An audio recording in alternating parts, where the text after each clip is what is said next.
భయం ఎప్పుడు భవిష్యత్తును నిర్మించదు, కానీ ఆశ నిర్మిస్తుంది. ఈ భూమిపైన జీవితమే శాశ్వతం కానప్పుడు జీవితంలో వచ్చే సమస్యలు మాత్రం ఎలా శాశ్వతమవుతాయి? అందుకే ప్రతి క్షణం నవ్వుతూ సంతోషంగా జీవించండి. ప్రతి క్షణం మంచి కోసం బ్రతికితే ప్రపంచమంతా మీకు స్నేహితులే. ప్రతి క్షణం చెడు కోసం బ్రతికితే ప్రపంచంలో ప్రతి మూల మీకు శత్రువులే. సమయం నీది కానప్పుడు మౌనమే ఉత్తమం. మౌనంతో ఎన్నో గెలవచ్చు, ఎన్నో సాధించవచ్చు.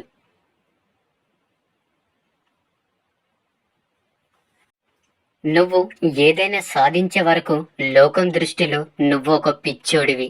సాధించాక వాళ్ళ దృష్టిలో నువ్వొక మహామేధావివి.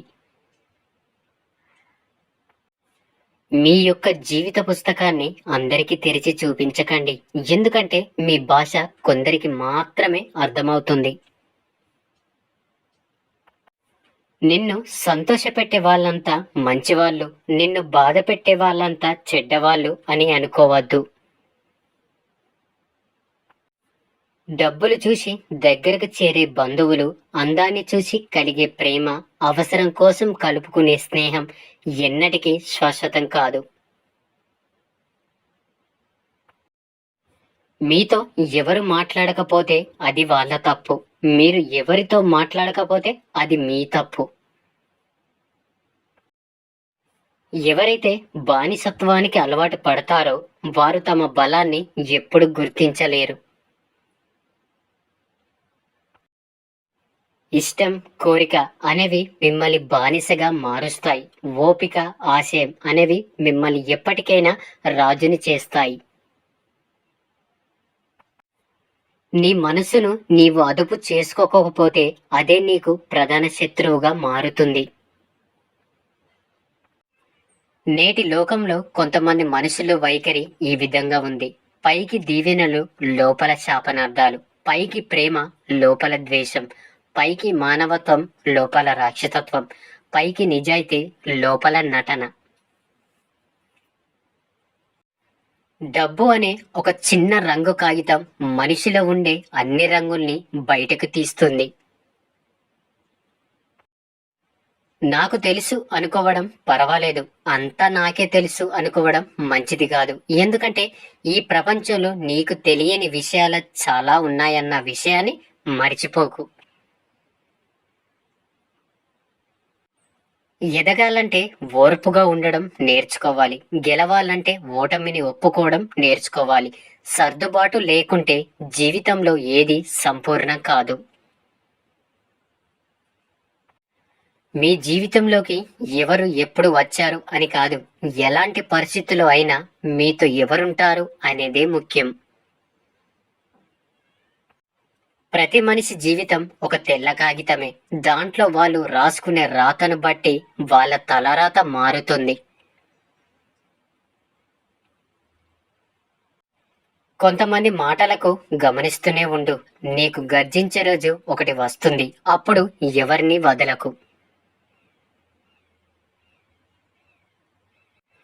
మనికి విలువ ఇచ్చేవాడి దగ్గర మానవత్వం గురించి మాట్లాడకు. మానవత్వానికి విలువ ఇచ్చేవాడి దగ్గర మనీ గురించి మాట్లాడకు.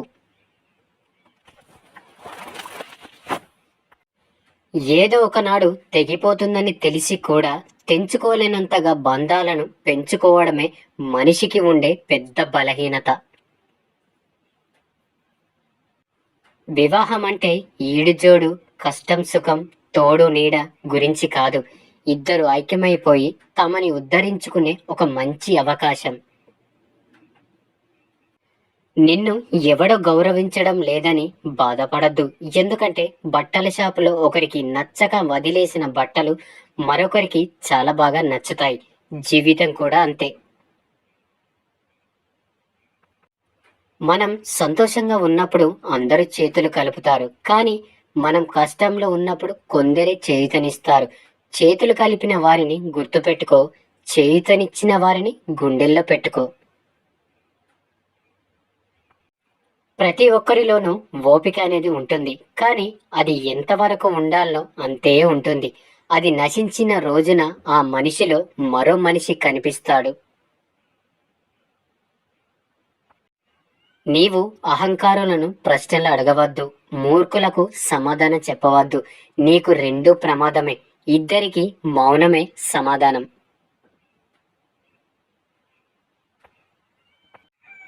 ఖర్చు విలువ తెలియకుండా భార్యని, కష్టం విలువ తెలియకుండా కొడుకుని, బంధాల విలువ తెలియకుండా కూతుర్ని ఎంత పెంచినా దండగే.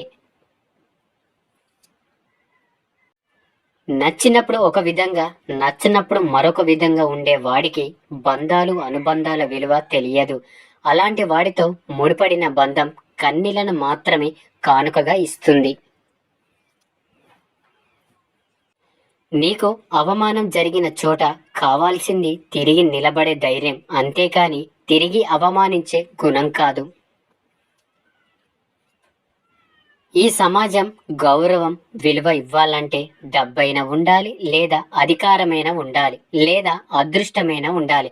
ఇది ఏమి లేనివాడు ఎంత మంచివాడు అయినా సమాజం విలువ ఇవ్వదు.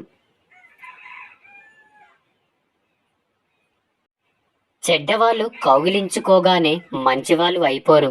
అలాగే మంచివాళ్ళు కోప్పడగానే చెడ్డవాళ్ళు కారు. మంచి అనేది మంచి మనసు నుండే తప్ప మంచి నటనతో రాదు. జీవితం అంటే ఎప్పుడో చదివేసిన పుస్తకం కాదు, ఎప్పుడో చదవాల్సిన పుస్తకం. ఆలోచన లేని స్పందన, సంపాదన లేని ఖర్చు, అవగాహన లేని విమర్శ, ప్రయత్నం లేని ఓటమి, వీటి వల్ల జీవితంలో అతి ముఖ్యమైన వాటిని కోల్పోవాల్సి వస్తుంది. ఒక మనిషి ఎదుగుతుంటే చేయుతనిద్దాం, ఎందుకంటే అతడు ఎదిగితే 10 మందికి ఆసరగా ఉంటాడు. ఒక వ్యక్తి పడిపోతుంటే పట్టుకుందాం, ఎందుకంటే అతనిపై ఆధారపడ్డ వారు కష్టాల పాలవుతారు కాబట్టి. వాన కురిసి వెలిసాకే ప్రకృతి మరింత అందంగా ఉంటుంది. జీవితం కూడా అంతే. కష్టాలు, సమస్యలు దాటాకే జీవితం సంతోషంగా ఉంటుంది. మీ బాధకు కారణం ఏదైనా కావచ్చు, కానీ ఆ కారణంతో ఇతరులకు మాత్రం హాని చెయ్యకండి.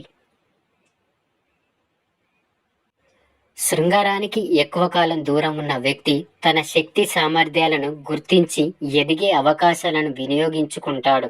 దానికి బానిసైన వ్యక్తి అన్నీ కోల్పోతాడు. గతం గురించి ఎప్పుడు బాధపడవద్దు, ఎందుకంటే నీకు జరిగే మంచి నీకు ఆనందాన్ని ఇస్తే, జరిగిన చెడు అనుభవాన్ని ఇస్తుంది. ఎదుటి వారిని వేలెత్తి చూపే ముందు నీ ప్రవర్తన ఎలా ఉందో, నీ మాట తీరు ఎలా ఉందో ముందు తెలుసుకో. నీలో ఎన్నో తప్పుల్ని దాచుకొని నీ ఎదుటి మనిషిని విమర్శించే హక్కు నీకు లేదని తెలుసుకో. 100 మంది 100 రకాలుగా చెబుతారు. అవన్నీ పట్టించుకొని మనశ్శాంతిని కోల్పోకండి. మీ అంతరాత్మ చెప్పింది చెయ్యండి, ఎందుకంటే అది మిమ్మల్ని ఎప్పుడు మోసం చెయ్యదు. నీకు చేయాలన్న తాపత్రయం ఉంటే ఏ పని అయినా సాధ్యమే. ఇప్పుడు ఎందుకులే అని బద్దకిస్తే ఏదైనా అసాధ్యమే. మన మనసుకి ఆశ ఎక్కువ, నచ్చిన ప్రతిదీ కావాలనుకుంటుంది. కాలానికి క్లారిటీ ఎక్కువ, ఎవరికి ఏది ఇవ్వాలనో అదే ఇస్తుంది. గమ్యం లేకుండా ప్రయాణం చేయకండి, గమ్యం చేరాక ప్రయాణాన్ని మర్చిపోకండి. పరాజయాల గురించి పట్టించుకోకు, అవి సర్వసాధారణం. అవే జీవితానికి మెరుగులు దిద్దేవి. ఓటమి లేని జీవితం ఉండదు.